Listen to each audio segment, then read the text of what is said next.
Okay, so for my entire life, I have literally hated fruitcake. And when I started getting requests for a fruitcake recipe, I was honestly dreading having to develop one. But now I'm convinced that maybe I just never had a good fruitcake recipe, or I don't know, maybe I'm just older now, so my taste buds have matured. Because when I developed this fruitcake recipe, I found myself having multiple pieces and, to my surprise, thoroughly enjoying it. So to start off, you want to place a large saucepan or pot over a medium heat and add in 170 grams or 3/4 of a cup of unsalted butter, 150 grams or 3/4 of a cup of soft brown sugar, 350 grams or 2 cups of dried fruits of your choice. So I'm just using a fruit mix that I find at my local grocery store, which is a combination of sultanas, raisins, currants, red and green glace cherries, and citrus peel. But you can play around with this and replace things you don't like with more of what you do like. But in total, it should be 350 grams. Then you also want to add in 100 grams of dates, which have been sliced into small pieces.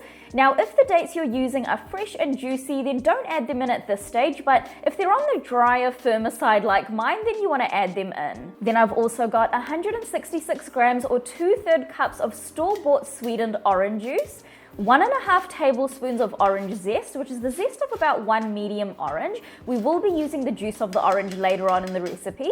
And finally, 2 tablespoons of molasses. Molasses is going to add an incredible deep caramel flavor to your fruitcake. And then you basically just want to bring that to a simmer, and then once it's simmering, continue to let it simmer for a few minutes.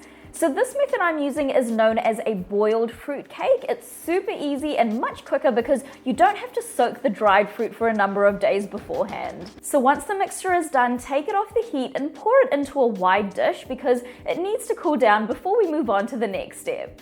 I wish you guys could smell this right now. It smells absolutely incredible. So now to speed up the cooling process, I'm just going to pop this into the freezer for about 45 minutes. So about 45 minutes later, this is what your mixture should look like. It should have thickened up a bit by now as well, but just make sure it is at room temperature. So if you've popped it into the freezer, just make sure it's not too cold. So just pop your fruit mixture aside for now, and next you want to preheat your oven to 140°C or 285°F with the fan turned on, also known as convection mode, and grease the sides and bottom of an 8x3" cake tin. I'm using my homemade cake release to grease my tin. It is so easy to make. I'll post a link to it below.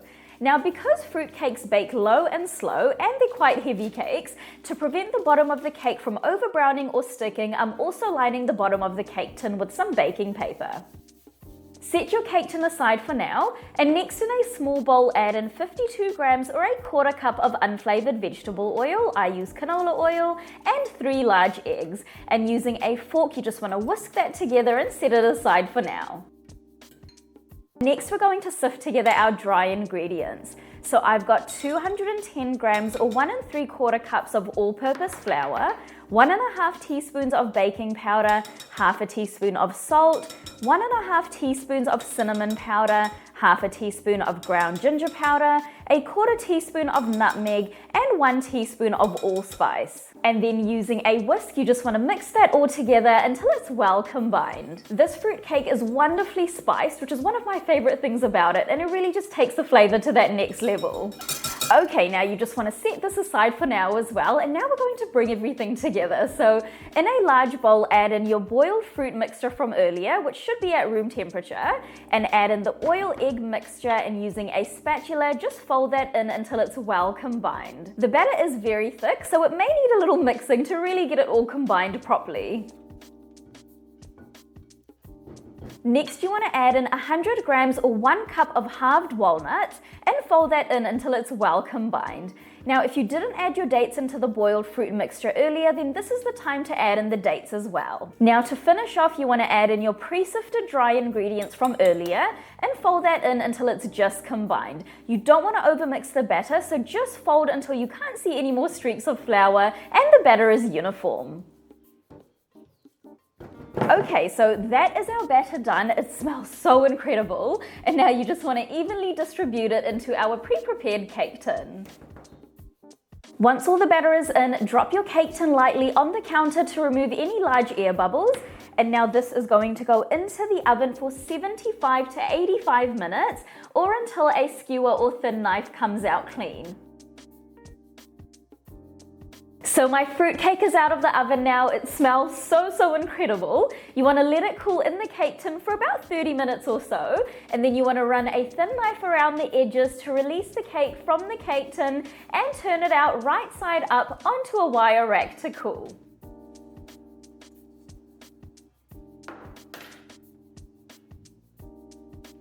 Now while the cake is cooling, we're going to go ahead and make an orange sugar syrup, which we're going to brush the outer layers of the cake with. And this just adds great additional moisture and flavor to the cake. So to make the orange syrup, simply combine 50 grams or 3 tablespoons of fresh orange juice.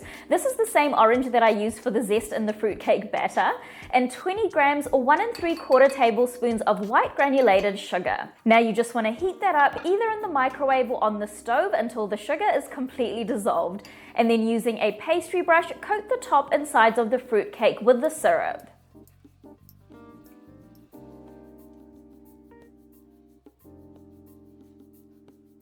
Okay, now once all the syrup is added on, then all that's left to do now is wait.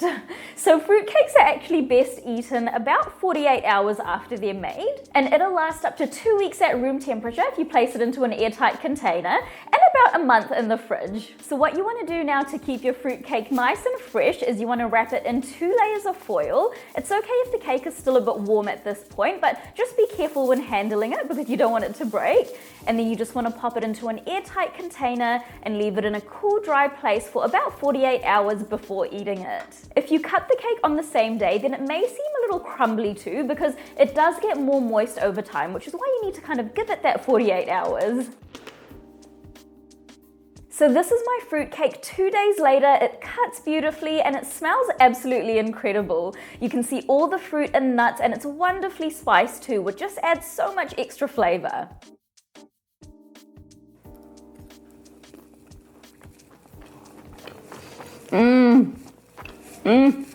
It's so good. Honestly, trust me when I tell you that I cannot believe that I'm absolutely loving fruitcake. And my husband, who doesn't really like fruitcake too, loved it as well. We pretty much ate the whole cake, which is why it's not here right now. I'm not sure if it's super traditional to add nuts to a fruit cake, but the extra walnuts in this cake honestly just taste so good. It's like additional crunch and texture, and it kind of cuts through, you know, all those raisins, which sometimes can be a little bit too much, which is why I think I really like this fruit cake. I may even go so far as to say that this is probably in my top 10 cakes, and honestly, I never ever thought I would say that about a fruit cake. So that is it, guys. If you decide to give this wonderful fruit cake a go and you love it just as much as I do, then please do leave a review on my blog. It really helps my content out, and I absolutely love hearing from you guys. I'll see you in the next video.